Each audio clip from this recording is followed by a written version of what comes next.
Good morning বন্ধুরা। সকালবেলা ঘুম থেকে উঠে দেখি খুব কুয়াশা পড়েছে, এরই মধ্যে দেখি মিস্ত্রিরা চলেও এসেছে। ওরা কাজ শুরু করে দিয়েছে। আমি চা বসিয়েছি সবার জন্য, একটু আদা দিয়ে চা করছি।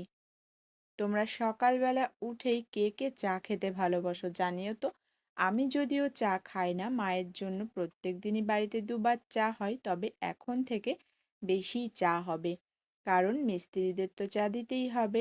ওনাদের চা বিস্কুট দিয়ে দিলাম। আমি এদিকে আমার জন্য একটু ডালিয়া করেছি আর সাবুর পাঁপড় ভেজে নিয়েছি, সঙ্গে একটু ঘিও নিয়েছি।